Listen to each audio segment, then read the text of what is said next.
आप सभी का आपके अपने YouTube channel super concept classes में स्वागत है। और आज के इस वीडियो में हम लोग क्लास 10th हिंदी ए के मॉडल सेट 4 के कंप्लीट सॉल्यूशन को करने वाले हैं। और इससे पहले मैंने आपको हिंदी ए का सेट 1, सेट 2 और सेट 3 का कंप्लीट सॉल्यूशन करा दिया है और बहुत सारे मॉडल पेपर का सॉल्यूशन कराया है। इसलिए आप लोग प्लेलिस्ट में जाइए और हर एक वीडियो को देख सकते हैं वहां पर जाकर। अगर आप लोग हमारे चैनल पर नए हैं तो चैनल को सब्सक्राइब करने के साथ साथ बेल का आइकन को प्रेस कर दीजिए, क्योंकि आपका जितना भी मॉडल पेपर आया हुआ है, चाहे किसी भी सब्जेक्ट का हो या फिर किसी भी क्लास का हो, आपको कंप्लीट सॉल्यूशन इसी चैनल पर मिल जाएगा। तो चलिए एक एक करके हम लोग हर एक क्वेश्चन के आंसर को बहुत ही सिंपल तरीके से और ईजी तरीके से समझ लेते हैं। तो हमारे पास जो सबसे पहला जो क्वेश्चन है ना, यहां पर एक पैसेज दिया गया है। अगर आप लोग इस पैसेज को पढ़ेंगे तो आपको कुछ भी समझ में नहीं आएगा, इसलिए मैंने इस पैसेज को यहां पर थोड़े अच्छे तरीके से लिख के रख दिया है ताकि आप लोग हर एक चीज को पढ़े समझे और जो नीचे क्वेश्चंस दिया गया है हर एक क्वेश्चन का आंसर दे पाए। यहां पर देखिए क्या है कि मैंने झुक नीचे को देखा तो झलकी आशा की रेखा, विप्रवर स्नान कर चढ़ा सलिल, शिव पर दुर्वादल तंडुल तिल, लेकर झोली आए ऊपर, देख कर चले तत्पर वानर। देखिए क्या है इसका मतलब कि कवि ने देखा कि पुल के ऊपर बहुत से बंदर बैठे हैं और मार्ग में एक और काले रंग का मरा हुआ सा अत्यंत दुर्बल भिखारी बैठा हुआ है। देखिए कभी जब देखता है ना तो ऊपर, ठीक है, जो पुल का जो ऊपर है, पुल के ऊपर में बहुत सारे बंदर है और वहीं पर साइड में मतलब जो रास्ता है, जो मार्ग है, वहां पर एक मतलब काला रंग का एकदम बहुत ही पतला दुबला जो भिखारी है वह बैठा है। ठीक है, मतलब देखिए यहाँ पे क्या काले रंग का मरा हुआ सा, मर नहीं गया है, ठीक है, मतलब बहुत ही दुबला पतला था, जैसे कभी भी मर सकता है। जैसे भिखारी से कैसे रहता है देख लीजिएगा। जैसे ही कवि ने झुककर नीचे की ओर देखा तो उन्हें वहां पर शिवजी के ऊपर चावल तिल और जल चढ़ाते हुए एक ब्राह्मण दिखलाई दिया। ठीक है, नीचे जैसे वो देखते हैं तो नीचे में एक शिवजी का एक शिवलिंग होता है जहां पर एक ब्राह्मण उनके ऊपर क्या क्या चढ़ा रहे हैं, तो चावल चढ़ा रहे हैं, तिल चढ़ा रहे हैं और जल चढ़ा रहे हैं। उसके बाद क्या होते हैं कि तत्पश्चात वह ब्राह्मण एक झोली लेकर ऊपर आया, बंदर उसे देखकर वहां आ गए। ठीक है, वो जो ब्राह्मण होता है वो क्या करता है, झोली लेकर मतलब पुल के ऊपर जाता है तो वहां पर बंदर उसके सामने आ जाते हैं।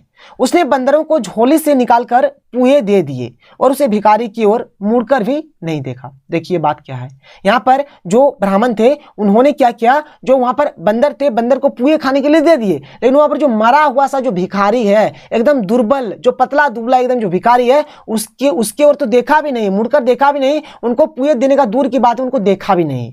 यह देखकर कवि को दुख हुआ, वह व्यंग के साथ बोला, हे मानव तू धन्य है। ठीक है सर, समझ सकते हैं क्या बात है यहाँ पर कहानी। अब यहाँ पर जो क्वेश्चन नंबर 1 है क्या कि कवि ने नीचे झुककर क्या देखा। यहाँ पर मैंने आपको बताया कि कवि ने नीचे झुककर शिवजी को देखा, जहां शिवजी के ऊपर एक ब्राह्मण चावल तिल और जल चढ़ा रहे थे। क्या क्या चढ़ा रहे थे इसको भी देख लीजिए, यहाँ पर चावल तिल और जल, क्योंकि अगला क्वेश्चन हमारा वही है। क्या है कि शिव पर क्या चढ़ाया गया, तो चावल तिल और जल चढ़ाया गया। वानर का क्या अर्थ होता है, वानर माने बंदर होता है, मैंने लिख दिया है। आगे देखिए क्वेश्चन नंबर 4 और 5, यहां पर स्टार्ट हो जाता है व्याकरण। आप अच्छे तरीके से देखिए व्याकरण को और समझिए यहां पर क्या है। देखिए क्वेश्चन में जो 4 है यहां पर अथवा है, ऊपर में क्वेश्चन नीचे में क्वेश्चन, अथवा में ही होता है और यहां पर दोनों में से किसी भी एक क्वेश्चन का आंसर आपको देना है। या तो आप ऊपर वाले क्वेश्चन का आंसर दीजिए या फिर आप नीचे वाले क्वेश्चन का आंसर दीजिए, लेकिन यहां पर मैं आपको दोनों क्वेश्चन का आंसर बता दूंगा ताकि आप लोग हर चीज को सीख पाए, समझ पाए। परीक्षा में तो कुछ भी आ सकता है ना, इसीलिए देखिए अविकारी शब्द किसे कहते हैं, उदाहरण सहित लिखें। देखिए वाक्य में प्रयोग किए जाने वाले जिन शब्दों में कोई बदलाव नहीं आता है वे अविकारी शब्द कहलाते हैं, अर्थात वे शब्द जिन्हें लिंग वचन काल और कारक के आधार पर बदला न जा सके अविकारी शब्द कहलाते हैं। मतलब देखिए अविकारी शब्द जिसको हम लोग अव्यय भी बोल सकते हैं, मतलब ये सब क्या होंगे जिनको मतलब हम लोग बदल नहीं सकते हैं, चाहे मतलब उसमें मतलब लिंग का भी इफेक्ट नहीं होगा, वचन का भी इफेक्ट नहीं होगा, काल कारक किसी का भी इफेक्ट उसमें नहीं होता है। जैसे में क्या हो गया कि अब, कब, क्यों, पर, में, बहुत, अधिक, कम, हाँ, नहीं, लेकिन, जल्दी, शीघ्र इत्यादि बहुत प्रकार के होते हैं। फिर आगे जो अथवा के नीचे जो क्वेश्चन है देखिए क्या है कि निम्नलिखित वाक्यों में अविकारी शब्द का चयन करें। अविकारी शब्द आपको लिखना है। तो जो पहला वाला क्वेश्चन है क नंबर क्या है कि हिरन तेज चलता है, तो यहां पर ये जो हमारा तेज है, तेज हमारा क्या हो जाएगा, अविकारी शब्द हो जाएगा। तेज क्या हो जाएगा, अविकारी शब्द हो जाएगा। राम परसों आएगा, तो यहां पर परसों, जो ये जो परसों है ना, ये परसों हमारा क्या हो जाएगा, अविकारी शब्द हो जाएगा। और ये कालवाचक क्रिया विशेषण हो जाएगा। ठीक है सर, परसों जो है काल है, मतलब यहाँ पर मतलब जैसे कि यहाँ पर कल, आज, परसों, ये सब भी आपका अविकारी शब्द यानी कि अव्यय के कैटेगरी में आता है। तो इस प्रकार से आप लिख देंगे, देख लीजिए कोई प्रॉब्लम नहीं होना चाहिए। इसका भी आंसर मैंने आपको बता दिया, इन दोनों का भी आंसर बता दिया। क्वेश्चन नंबर 5 क्या है कि पीताम्बर समासिक पद का जिक्र करते हुए समास का नाम लिखे। पीतांबर, देखिए पीतांबर मैंने क्या हो गया कि पीला है अंबर जिसका, ठीक है, पीला है अंबर जिसका, यहां पर इसको नहीं लिखने की जरूरत है। पीला है अंबर जिसका मतलब क्या होंगे, श्री कृष्ण जी होंगे। कौन सा समास, बहुब्रीहि समास। जब एक अलग सा अर्थ निकले तो बहुब्रीहि समास लिखना है, एकदम आंख मूंद के लिख दीजिए, कोई प्रॉब्लम नहीं है। पाप पुण्य का समास विग्रह, तो पाप और पुण्य हो जाएगा। जब भी बीच में डैश रहेगा द्वंद्व समास, ठीक है, क्लियर हो गया। तो यही चीज होता है यहाँ पर आपका। तो इसका भी आंसर मैंने आपको बता दिया, इसका भी आंसर मैंने आपको बता दिया। आगे चलते हैं, आगे देख लेते हैं क्वेश्चन नंबर 6। तो देखिए क्वेश्चन नंबर 6 यहाँ पर क्या है, और यहाँ से हमारे किताब का स्टार्ट हो जाता है। ऊपर में एक है, नीचे में एक है। देखिए हम लोग देख लेते हैं। जैसे क्वेश्चन नंबर 6 है कि कन्यादान कविता में माँ ने बेटी को क्या क्या सीख दी, अपने शब्दों में लिखें। तो देखिए यहाँ पर क्या है, तो माँ ने अपनी बेटी को निम्नलिखित सीख दी। और जब अथवा वाला रहेगा ना, या तो आप ऊपर वाले क्वेश्चन का आंसर दीजिए या फिर आप नीचे वाले क्वेश्चन का आंसर दीजिए, मतलब दोनों में से मात्र आपको एक ही क्वेश्चन का आंसर देना है। तो अभी हम लोग यहाँ पर ऊपर वाले क्वेश्चन का आंसर दे रहे हैं कि माँ ने अपनी बेटी से कहा कि अपनी अंग रूप पर कभी भी गर्व नहीं करना, अपना जो चेहरा है, अपना जो सुंदरता है, उस पर कभी भी गर्व नहीं करना चाहिए। ये आपका सेट 3 में भी था, ये आपका सेट 3 में भी दिया गया क्वेश्चन है। मां ने अपनी बेटी से कहा कि घर के सारे कार्य करना लेकिन अत्याचार कभी नहीं सहना। आग का सदुपयोग करना, आग रोटी सेकने के काम आती है, जलने के लिए नहीं, क्योंकि आजकल के जो मतलब बहू है, लड़की है, उनका शोषण किया जाता है, उन पर अत्याचार किया जाता है, इसलिए मां ने ये बात कही है। मां ने कहा कि तुम लड़की तो होना पर लड़की जैसी दिखाई मत देना, अर्थात साहसी और निडर बनकर रहना। कपड़ों और गहनों के आकर्षण में अपनी आजादी ना बेचना। तो बस सर यहां पर सिंपल सा आपको इसका आंसर लिख देना है। आगे देख लीजिए अगला question, question number 7। Question number 7 है कि छाया मत छूना कविता में कवि क्या कहना चाहते हैं। सेट 1 में भी ये चीज दिया गया है, छाया मत छूना का। इस कविता में छाया शब्द अतीत के सुखों के लिए प्रयुक्त हुआ है। कवि कहते हैं कि अतीत के सुखों को याद मत करो, नहीं तो मन को दुगना दुख होगा, इसलिए कवि इसे छूने के लिए मना कर रहा है। इसलिए हमें अतीत की यादों को छोड़कर वर्तमान में जीना चाहिए। बात क्लियर हो गया। आगे देख लीजिए क्वेश्चन नंबर 8 क्या है। क्वेश्चन नंबर 8 यहाँ पर अथवा देखिए 2 क्वेश्चन है, ऊपर में एक है, नीचे में एक है, लेकिन यहाँ पर हम लोग मात्र एक ही क्वेश्चन का आंसर देखेंगे, क्योंकि जब अथवा रहेगा तो दोनों में से मात्र एक ही क्वेश्चन का आंसर देना ही है। तो हम लोग नीचे वाले क्वेश्चन का आंसर देख लेते हैं। क्या है कि मन्नू भंडारी के पिताजी रसोई को भटियार खाना क्यों कहा। देखिए लेखिका के पिता का मानना था कि रसोई में उलझ जाने से किसी महिला की प्रतिभा और उसके सपनों का दहन हो जाता है, इससे उस महिला का व्यक्तित्व अपनी पूरी क्षमता के साथ न्याय नहीं कर पाता है, इसलिए वे रसोई को भटियार खाना कहते थे। क्लियर हो गया। क्वेश्चन नंबर 9 क्या है देख लीजिए। क्वेश्चन नंबर 9 है कि बिस्मिल्लाह खां को शहनाई के मंगल ध्वनि का नायक कहा जाता है, क्यों, लिखें। ठीक है, देखिए शहनाई मुख्यतः मांगलिक अवसरों पर ही बजाया जाता है, जैसे कि शादी विवाह में भी बजाया जाता है। कहा जाता है कि यह मंगल ध्वनि पैदा करने वाला वाद्य यंत्र है। खां साहब इसी के द्वारा मंगल ध्वनि बजाते थे। शहनाई वादक के रूप में उनका स्थान सर्वश्रेष्ठ है, यही कारण है कि उन्हें शहनाई की मंगल ध्वनि का नायक कहा गया है।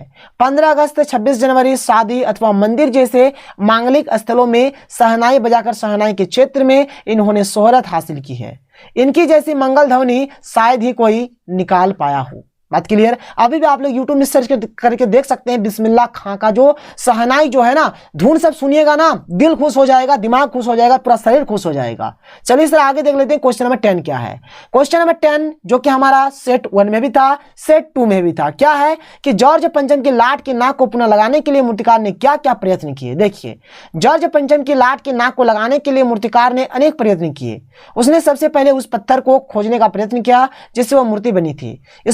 इसके लिए पहले उसने सरकारी फाइलें ढूंढवाई, फिर भारत के सभी पहाड़ों और पत्थरों की खानों का दौरा किया। आगे देखिए सर अगला क्वेश्चन, क्वेश्चन नंबर 11 क्या है। यहाँ पर जैसे कि देख सकते हैं, यहाँ पर हमें दिया गया है 2 लेटर, दोनों में से कोई भी एक लेटर को यहाँ पर आपको लिखना है। और ये जो पहला वाला लेटर है ना, इसको हमको जहां तक लगता है कि आप लोग वही मोटामोटी 4 या 5 क्लास से लिखना इसको चालू किए हैं। ये वाला लेटर तो कि 2 दिनों के अवकाश हेतु अपने विद्यालय के प्रधानाध्यापक को एक आवेदन लिखे। जो आप लिखते हैं सेवा में श्रीमान प्रधानाध्यापक महोदय, स्कूल का नाम, विषय, 2 दिनों की छुट्टी के संबंध में, ये एकदम आप लोग छोटे से लिखते हैं। इसलिए इस क्वेश्चन का आंसर यहाँ पर मैं आपको नहीं बताऊंगा, क्योंकि एकदम सिंपल और आपका एकदम फेवरेट क्वेश्चन है। कोई ऐसा बच्चा नहीं होगा जो इसको नहीं लिख पाएगा, इसलिए इसका आंसर आप लोग खुद से लिख लीजिएगा। तो चलिए अब हम लोग क्वेश्चन नंबर 12 देख लेते हैं। देखिए यहाँ पर क्वेश्चन नंबर 12 क्या है, निबंध का है। तो यहाँ पर ये जो पहला वाला निबंध है कोरोना वायरस, इसको मैंने आपको सेट 1 में बता दिया है। अगर आपने सेट 1 नहीं देखा तो वहां पर आप लोग जाकर देख सकते हैं। यहाँ पर जो हमारा दूसरा निबंध है क्या है कि हमारा राज्य झारखंड, और यहाँ पर आपको दोनों में से मात्र एक ही निबंध लिखना है। लेकिन ये जो हमारा राज्य झारखंड वाला निबंध है ये भी इंपॉर्टेंट है, लेकिन अभी के अकॉर्डिंग देखा जाए जो कोरोना वायरस वाला ये सबसे ज्यादा इंपॉर्टेंट है। ठीक है, इसको आप लोग जरूर से जरूर करिएगा सेट 1 में जाकर। ठीक है, तो यहाँ पर हम लोग देख लेते हैं कि हमारा राज्य झारखंड वाला क्या है। तो देखिए परिचय, हमारा नया राज्य झारखंड है। झारखंड राज्य का जो गठन हुआ था, जो स्थापना हुआ था 15 नवंबर 2000 ईस्वी को हुआ। बिहार के दक्षिणी भाग को अलग करके झारखंड राज्य बनाया गया है। झारखंड का अर्थ होता है झार, झंखारों और खनिज संपदाओं का क्षेत्र। जहां झार, झंखार और खनिज फैला हो उसे झारखंड कहते हैं। झारखंड राज्य के अधिकांश क्षेत्रों में झार, झंकार और खनिज फैले हैं। झारखंड भारत का 28वां राज्य है। क्लियर है, सीमा देख लेते हैं। झारखंड राज्य जो है ना, तो झारखंड राज्य के उत्तर में बिहार, इसके दक्षिण में उड़ीसा राज्य है, इसके पूर्व में पश्चिम बंगाल है, इसके पश्चिम में छत्तीसगढ़ और उत्तर प्रदेश है। आगे देखिए क्या है, इस राज्य की लंबाई पूर्व से पश्चिम की ओर 463 किलोमीटर है। इसकी चौड़ाई उत्तर से दक्षिण की ओर 380 किलोमीटर है। निवासी देखिए तो झारखंड राज्य की राजधानी रांची है। रांची एक बहुत बड़ा शहर है। झारखंड राज्य में रांची, जमशेदपुर, दुमका, बोकारो, धनबाद आदि बड़े शहर है। झारखंड आदिवासियों का क्षेत्र है। यहाँ उरांव, संथाल, मुंडा आदि आदिवासी जातियां रहती है। यह संथाली, मुंडारी, हो, बांग्ला एवं हिंदी भाषाएं बोली जाती है। फिर आगे देखिए सर, आगे आपका क्या है, साधन। तो झारखंड राज्य की जमीन पठारी और पथरीली है, जो एक पुराना पठार है। यहाँ पर खेती के लायक जमीन बहुत ही कम है। यहाँ धान और गेहूं की खेती होती है। धान यहाँ की प्रमुख फसल है। झारखंड राज्य में खनिजों का भंडार है। भारत में सबसे अधिक खनिज झारखंड में पाया जाता है। देखिए अगर पूरे भारत का बात किया जाए ना, तो झारखंड में सबसे अधिक खनिज पाया जाता है।